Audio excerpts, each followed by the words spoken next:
Assalamualaikum warahmatullahi wabarakatuh. Selamat pagi pemirsa, apa kabar? Berjumpa lagi di Hidup Sehat bersama saya Dr. Sardina Raisa. Dan seperti biasa pemirsa, hari ini saya ditemani oleh partner saya, Dr. Haikal. Halo Halo, dokter, apa kabar? Halo. Baik, Dokter Haikal baik? Baik dok. Tadi ada tayangan mengenai kolesterol yang meningkat nih pada Betul. usia 40-an. Ngomong-ngomong Dokter Haikal usianya berapa nih? Usia saya 24 tahun yang lalu. Waduh, berarti sekarang? Sekarang ya kebalikannya lah. Iya, udah mendekati, udah umur-umur tadi ya kan di tayangan itu ya. Tapi usia usia 40 tahun ke atas ya, selain semakin mapan, tambah cakep lah, tambah keren, namun ada juga nih yang mengintai.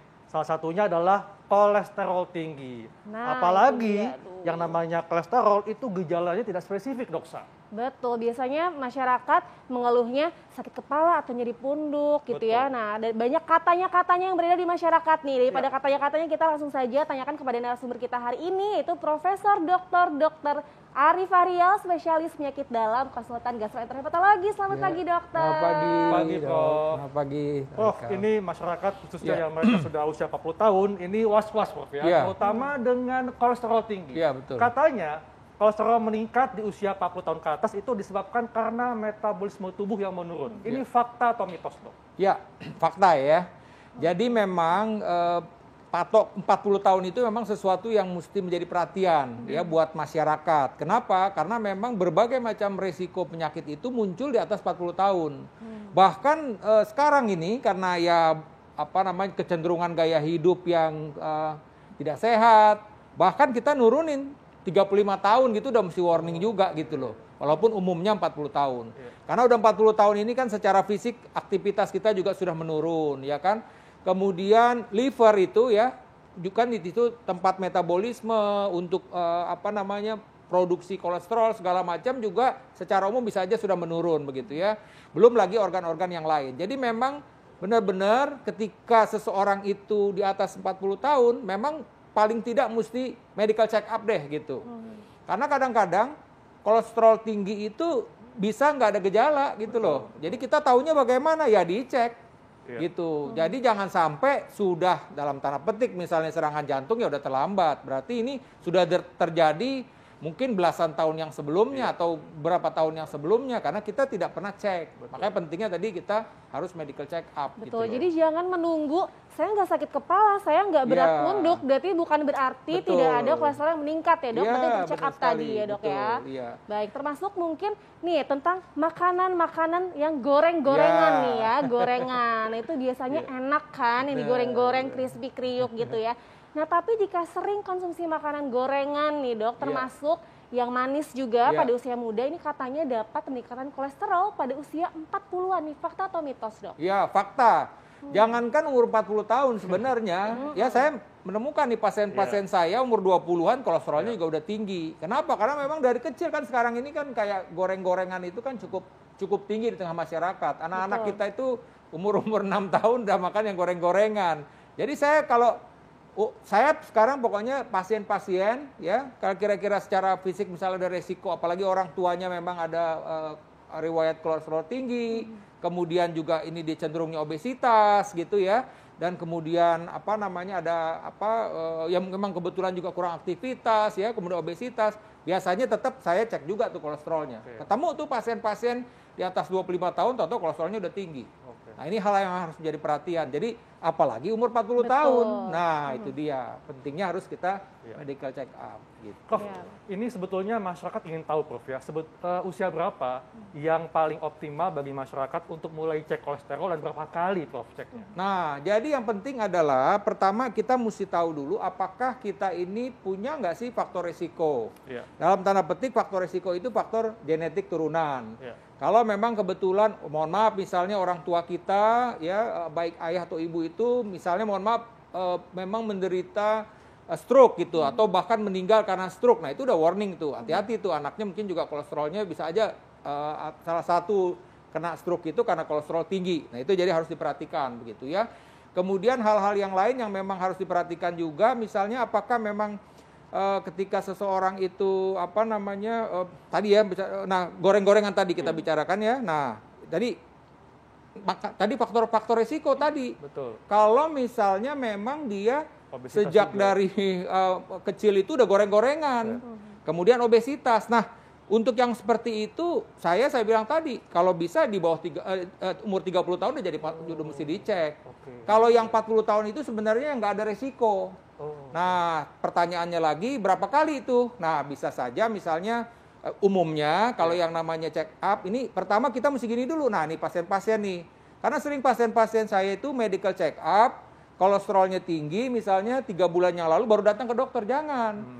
Jadi prinsipnya pemeriksaan misalnya kolesterol kita bicara itu, ketika memang udah ketahuan positif, kemudian kita obatin, harusnya pasien ini kontrol lagi ke dokternya. Jadi bisa tiap bulan kita cek kolesterolnya. Kalau dia sudah normal, boleh nanti bertahap 3 bulan sekali. Kalau memang udah oke, 6 bulan bahkan tiap tahun gitu loh. Jadi ini hal-hal yang harus diperhatikan. Jadi kita tidak bisa berpatokan berapa, itu tergantung dari case by case-nya. Gitu. Prinsipnya adalah ketika kita tahu kolesterol tinggi, udah deh berobat ke dokternya gitu ya. Baik betul. Itu mau dokter keluarga dulu atau mau nanti mungkin udah dirujuk ke dokter penyakit dalam, ya silakan. Gitu. Baik, dokter, lalu pemirsa juga pasti penasaran nih, Dok, kadar kolesterol yang normal tuh berapa? Ya, jadi ini memang tergantung laboratorium, ya kan. Ada, tapi rata-rata begini, kita ambil, nah ini penting juga diketahui oleh masyarakat. Jadi yang mesti kita lihat itu kolesterol total. Ya, pertama kolesterol total, kemudian kolesterol total itu memang diharapkan kurang dari 200. Nah, kemudian yang kita lihat lagi adalah, kan kita tahu nih kolesterol ini ada kolesterol yang baik dan jahat. Yang baik itu yang HDL, yang jahat itu LDL. Nah, sebaiknya LDL itu di bawah 100. Saya biasanya kalau pasien-pasien udah LDL-nya 125 saya obatin, walaupun misalnya totalnya 175 misalnya. Nah, satu hal lagi di dalam komponen lemak itu darah yang harus kita cek juga trigliserida. Nah, trigliserida biasanya kita ambil patokan di bawah 200 gitu. Jadi ini hal-hal yang harus diperhatikan ya.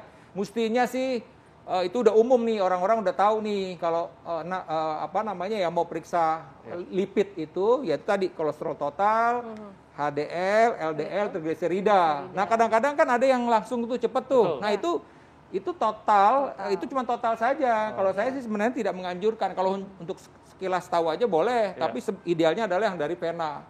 Karena biar sekalian kita melihat LDL-nya, HDL-nya, dan trigliseridanya. Baik. Prof, ini juga masyarakat ingin tahu, Prof, ya. Katanya orang memiliki masalah tiroid dan juga diabetes rentan mengalami kolesterol tinggi. Fakta atau mitos? Tapi nanti Prof jawabnya. Kita kasih jawabannya sesaat lagi, tetap di Hidup Sehat.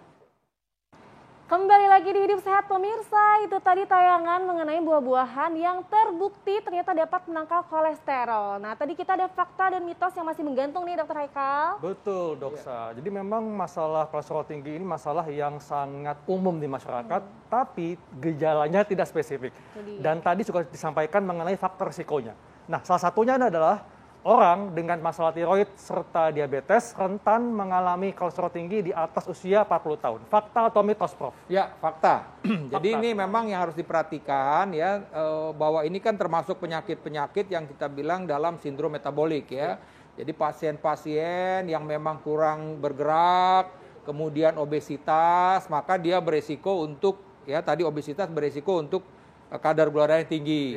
Nah, biasanya kalau udah kadar gula tinggi ikut juga dia juga terjadi kolesterolnya juga tinggi gitu ya. Tadi sebutkan tiroid, pada pasien-pasien yang hipotiroid itu juga akan cenderung kurang aktivitas ya kan. Kemudian itu juga obesitas dan itu juga akan mempengaruhi metabolisme dari kolesterolnya sehingga kolesterolnya juga bisa lebih tinggi. Jadi ini memang hal-hal yang harus diperhatikan ya buat masyarakat. Dan satu hal lagi yang penting sebenarnya, ketika ada gemuk ya. Kemudian ada kolesterol tinggi, ada penyakit kencing manis, ya. Tambah lagi kalau memang dia merokok, misalnya ini adalah faktor-faktor risiko untuk berbagai macam penyakit lain. Misalnya serangan jantung, ya, kemudian stroke, misalnya gitu. Jadi ini hal-hal yang memang harus diperhatikan karena bisa saja beberapa faktor risiko ini ada pada satu orang. Nah, tambah lagi tadi tuh kalau umurnya 40 tahun. Nah, resikonya bertambah banyak lagi buat seseorang gitu loh. Ya, betul. Dokter, lalu kita ada fakta mitos selanjutnya, Dok, berhubungan dengan wanita-wanita nih, ibu-ibu di rumah yang mungkin usianya udah 40, mau ke 50 nih, udah menjelang menopause ya kan. Nah katanya dok, perubahan hormon pada wanita menopause itu dapat membuat kolesterol meningkat. Nah itu fakta atau mitos? Ya itu juga fakta. Jadi ini memang kadang-kadang ya perlu diketahui nih ya buat para ibu-ibu lah ya, kalau udah mau menjelang menopause ini macam-macam bisa terjadi nih. Ya pertama juga kadang-kadang tidur menjadi susah ya kan. Kemudian juga ada beberapa pasien saya juga yang asam lambungnya tinggi, jadi mahnya kambuh misalnya kan begitu. Nah juga termasuk tadi metabolisme kolesterol juga terganggu gitu. Jadi ini hal-hal yang memang harus diperhatikan. Makanya tadi pentingnya check up tadi itu tadi. Ya pentingnya check up di atas 40 tahun ya. Apalagi tadi misalnya ada kegemukan, ya kan, kegemukan dan juga tadi ada faktor genetik tadi, turunan. Misalnya orang tuanya memang penderita hipertensi, kolesterol tinggi gitu. Jadi bersatu tuh semua tuh. Nah intinya sebenarnya begini, satu hal yang sebenarnya kita bisa mencegah itu ya tetap bergerak, olahraga gitu ya. Nah tadi juga disebutkan kan banyak mengkonsumsi sayur-sayuran dan buah-buahan. Jadi memang tadi betul nih beberapa buah-buahan tertentu itu mencegah penyerapan kolesterol di usus halus kita itu. Makanya saya sering menganjurkan pasien-pasien saya yang kolesterolnya tinggi, selain obat yang diberikan, yang penting juga gaya hidup. Nah, gaya hidup itu tadi termasuk juga harus banyak mengkonsumsi sayur dan buah-buahan. Karena dengan mengkonsumsi sayur dan buah-buahan ini tadi itu ya penyerapan dari lemak itu di usus halus dihambat, dikurangin begitu dengan adanya kita mengkonsumsi sayur dan buah-buahan tersebut begitu. Oh, ini juga bagi mereka yang mungkin tidak aktif bergerak sehingga massa ototnya menurun, maka rentan untuk mengalami kolesterol tinggi di usia 40 tahun ke atas. Ini fakta atau mitos, Prof? Ya, ini mitos ya. Saya rasa nggak ada hubungannya antara hipotrofi sama ini ya. Tapi sekarang kita mesti lihat dulu. Jadi orang-orang yang tidak bergerak, ya itu memang cenderung ya ototnya menjadi mengecil gitu ya kita bilang ya. Tapi ini tidak berhubungan dengan itu. Nah, cuman memang betul tadi. Kalau dia memang tadi kolesterolnya tinggi, misalnya dia banyak mengkonsumsi lemak, ya, jadi memang kita mesti lihat ngukur nih komposisi tubuhnya itu. Jangan-jangan dia memang ototnya seolah-olah kayaknya besar, tapi sebenarnya itu lemaknya gitu loh. Makanya itu tadi massa ototnya itu perlu diperiksa gitu misalnya. Apalagi kalau dia tidak berolahraga. Sebaliknya kalau dia olahraga pasti ototnya ini. Karena sekali lagi otot itu yang kita butuhkan menjadi cadangan ketika mohon maaf misalnya kita mendapat infeksi seperti COVID misalnya gitu. Nah itu kalau orang-orang yang memang udah biasa olahraga, ototnya bagus, dia punya cadangan protein yang cukup baik. Jadi ketika memang tubuhnya sakit gitu, dia butuh kan pasti kalau kita sakit kan kita perlu penyembuhan. Nah disitulah cadangan-cadangan itu di otot-otot tersebut gitu. Tapi kalau memang ternyata kita banyakkan lemaknya, cadangan otot kita ini kurang, proteinnya kurang, nah itu akan berpengaruh ketika kita mengalami sesuatu penyakit. Misalnya saya ambil contoh COVID yang lagi ramai sekarang ini, maka kegemukan itu, obesitas itu menjadi faktor resiko untuk terjadinya komplikasi, perburukan dari COVID-nya, bahkan juga kematian gitu loh. Ya baik Prof. Selanjutnya dok, fakta mitos selanjutnya nih Prof. Kolesterol ini dapat menyebabkan penuaan pada pembuluh darah, Prof, dibandingkan usia biologi seseorang. Misalkan usianya 40 tahun nih, tapi karena penuaan jadi ternyata 50 tahun. Itu fakta atau mitos? Ini fakta. Jadi yang makanya kita bilang bahwa pada orang-orang yang tadi ini ya kolesterolnya tinggi, tadi kan dalam satu video tadi tunjukkan ya bahwa dia akan terjadi proses ya penimbunan di pembuluh darah kita itu yang akhirnya kalau orang awam kita bilang jadi mengeras. Aterosklerosis gitu ya. Nah, ini kan termasuk penyakit degeneratif. Nah, otomatis dengan kita pembuluh darahnya ini tidak normal lagi, aliran juga darah menjadi terganggu.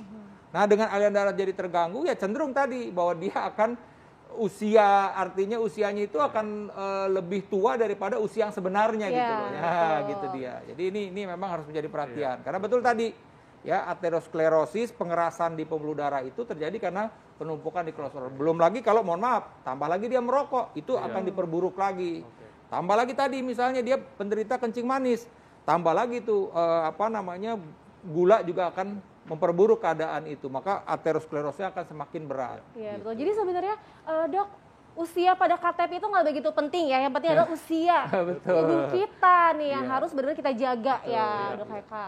Dan tentunya bagi laki-laki ini mesti hati-hati ya, karena kolesterol tinggi adalah salah satu faktor pemicu gangguan fungsi ereksi, Prof. Ya. Oh gitu. Itu dia, nyambung kemana-mana jadinya ya. Prof, karena memang ketika kolesterol tinggi itu ada di pembuluh darah, dia akan membuat menjadi mengeras, Prof. Betul, ya. Sehingga akan timbul gangguan di berbagai pembuluh darah kita, termasuk pembuluh darah yang ada di organ kelamin. Iya, betul. Ya, jadi memang mesti hati-hati juga masyarakat. Ya, selain tadi kita bicara bahwa dia menimbun di pembuluh darah, sampai tadi Dokter Haikal juga bilang kemungkinan di akan menyebabkan hipotensi misalnya. Kemudian kalau dia nimbunnya di liver akan terjadi perlemakan hati, ya kan? Kemudian dia juga bisa menimbun di kantong empedu, akhirnya awalnya mungkin sludge atau pasir, lama-lama bisa jadi batu kantong empedu gitu loh. Jadi kemudian di mata juga bisa terganggu itu.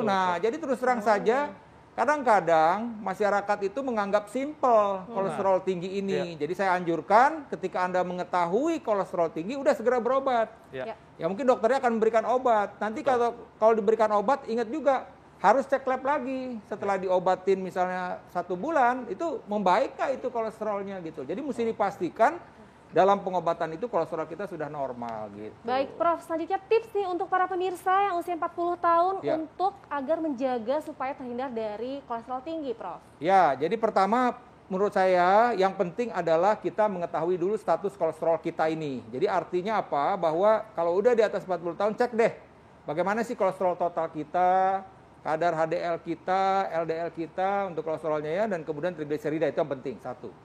Kemudian itu karena sekali lagi kalau kolesterol tinggi itu bisa tanpa gejala gitu loh. Tapi kalau dia terus-terus tinggi ini akan jadi berbahaya. Nah, kemudian gaya hidup sehat adalah tadi banyak mengkonsumsi sayur-sayuran buah-buahan. Saya sebutkan tadi sayur-sayuran buah-buahan itu akan menghambat penyerapan ya lemak itu di dalam usus halus kita. Kemudian aktivitas bergerak ya, bergerak ini kita dibutuhkan untuk tadi ini mengurangi lemak dan memperkuat otot kita ini gitu ya. Kemudian juga jangan stres gitu kan, jangan stres, dan juga kontrol berat badan kita. Usahakan berat badan kita ini ideal. Betul. Tapi memang kadang-kadang berat untuk orang-orang yang di atas 40 tahun, 50 tahun. Kenapa? Karena mungkin dia udah ada pengapuran segala macam, tapi usahakanlah cari olahraga yang memang aman dan nyaman gitu loh. Itu yang penting sebenarnya. Intinya jangan mager, Prof. Betul, jangan mager. Prof, ini juga ada titipan pertanyaan. Untuk usia 40 tahun ke atas, itu berapakah berat badan yang ideal? Ya, prinsipnya kan hitungannya berat badan itu adalah dengan indeks massa tubuh. Jadi kan kalau yang WHO ini kalau sudah di bawah 25 itu masih normal. Jadi kita kan berat badan per tinggi badan kuadrat ya kan. 25 sama 30 itu udah warning. Kalau di atas 30 itu udah obes itu, artinya itu mesti di treatment gitu loh. Jadi patokannya indeks massa tubuh. Apakah beda atau tidak umur? Sebenarnya sih nggak ada masalah, sama aja sebenarnya. Cuman oke lah kalau kita udah umur mungkin agak susah nih mencapai di bawah 25 IMT-nya indeks massa. Tapi kita berusaha.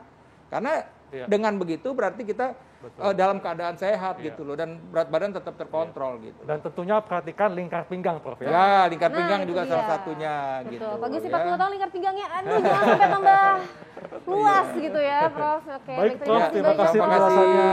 Ya, terima kasih, Dok. Doksa, saat lagi ini ada rekan kita Intan Somadina yang akan menyampaikan informasi tentang apa ya? Makanya tetap di Hidup Sehat.